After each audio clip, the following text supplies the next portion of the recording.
Bueno, vamos a continuar en esta cápsula hablando del derecho como fenómeno social y vamos a empezar diciendo que el realismo escandinavo constituye una corriente de pensamiento acerca del derecho que de unas décadas para acá aparece ocupando un importante lugar en los programas que de filosofía del derecho se editan en la Universidad de Española y de diversas universidades.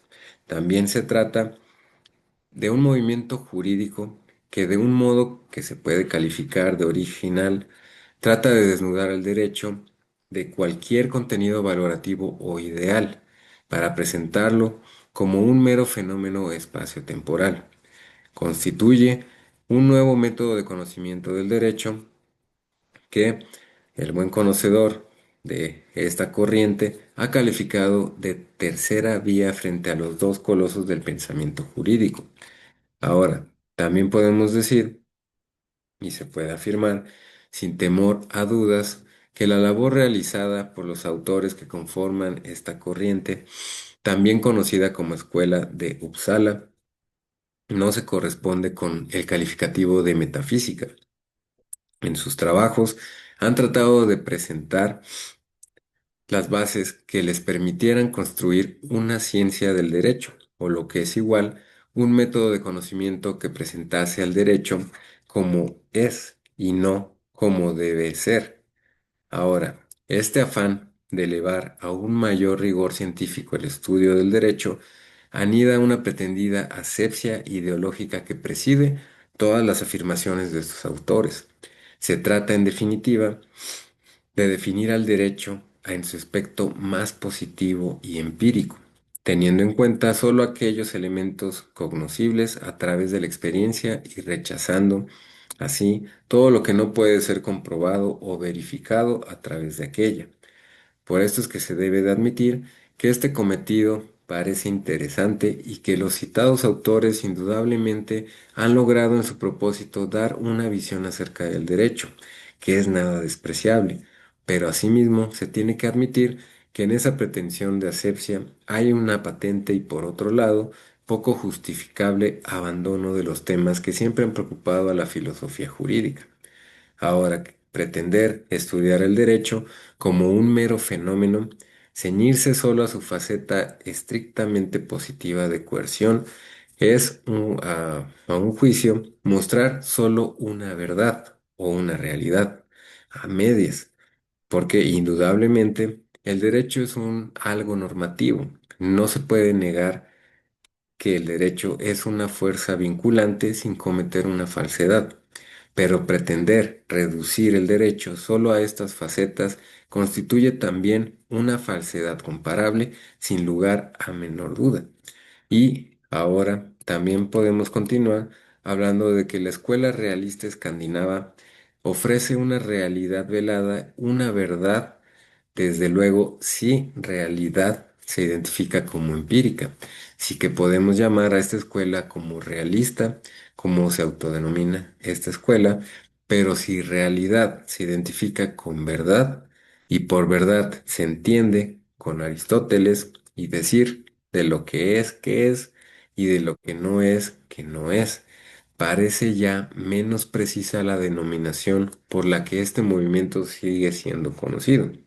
Ahora, la verdad, que es la realidad, al menos se puede decir que no es que el derecho sea solo un mero fenómeno de fuerza, y menos aún que sea una realidad la pretendida afirmación de que el derecho sea conocido solo y verdaderamente cuando se amputa de su contenido valorativo y ético. A partir de este método, el individuo se llega a conocer solo una faceta del derecho, pero no el derecho como tal. Ahora, estas palabras se pueden decir o se puede recordar las palabras que nos dice Francisco Elías de Tejada, un buen conocedor de estas corrientes, como acredita su temprana obra bibliográfica sobre las mismas, empleaba cuando definía el derecho como una norma política de contenido ético, una definición bien descriptiva en la que el elemento ético adquiere un papel más que relevante y que luego ha sido puntualizada por el profesor Fernández Escalante al introducir en ella el elemento intencional y el derecho a tenor de la aludida definición. Es algo más que fenómeno positivo. Ahora, el derecho se manifiesta como norma política en cuanto es norma que sirve para organizar la polis, en cuanto permite mantener el orden social. Ahora, desde cuya perspectiva, como afirman algunos autores realistas, constituye un fenómeno social, algo que no se puede negar su categoría esencial, que se manifiesta como una fuerza vinculante que busca proporcionar seguridad, y en los términos utilizados por Lundstedt, lo que denomina un bienestar social. Pero podemos decir que resulta que no es esta la única finalidad del derecho, ni siquiera es la principal. Como ha afirmado Fernández Escalante, la norma jurídica es una ecuación armoniosa de justicia y seguridad. Cuando no ocurre así, cuando solo funciona como puro factor de seguridad, podría ser considerada y puede estudiarse como otro fenómeno social, cualquiera, por las disciplinas sociológicas, como una norma de convivencia. En cuanto a su pretensión jurídica, el filósofo no puede sino desconocerla. Ahora, la justicia es, por lo tanto, otra muy importante faceta y función del derecho. Se podría decir que la más importante, y hasta el punto que todo ordenamiento normativo que no aspire a hacer justicia no podrá ser enunciado como derecho. Ahora, tampoco podemos olvidar que la justicia como valor supremo ha cumplido en la historia esa misión real revolucionaria, de amenaza constante al poder político para forzar a éste a adecuarse a los mínimos éticos que ésta supone. Ahora, cuando se alude al término justicia, no se hace en el sentido en que Ross lo utiliza al calificar de injusticia a la decisión judicial que no ha sido tomada con arreglo al derecho.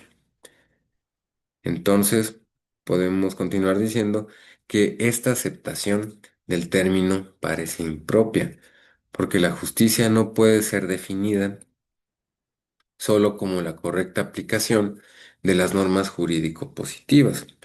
La justicia no solo preside o ha de presidir la aplicación del derecho, sino que ha de ser un sustrato del mismo derecho.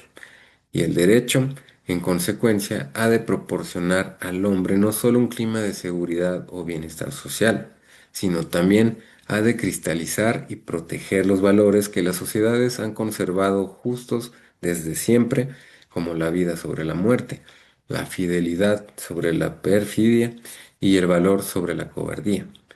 Ahora, para ello, el derecho se manifiesta como un fenómeno de fuerza, de poder, a través de una forma normativo-coercitiva que no hay que confundir con su esencia ético-política. Si se parte del error de confundir la esencia con la forma, puede parecer correcto afirmar que solo un estudio de lo que es empíricamente el derecho daría una visión acertada del mismo. Pero sí, como parece más exacto, se considera el derecho no sólo como pura forma o fenómeno, sino como una esencia.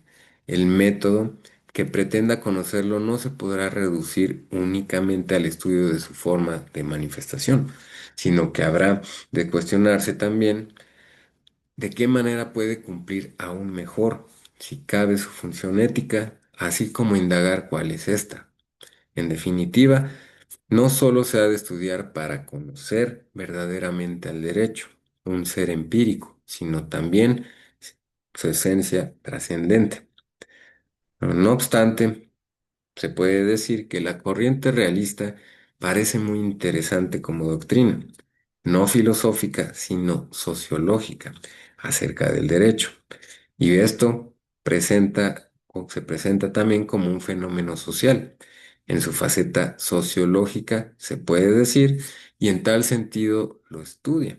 Por lo tanto, para un conocimiento más globalizado acerca del derecho, en esta faceta, su estudio puede ser aconsejable e incluso imprescindible, pues como se ha indicado, ofrece una visión del derecho distinta y hasta cierto punto original, digna de ser tomada en cuenta, aun con ciertos reparos.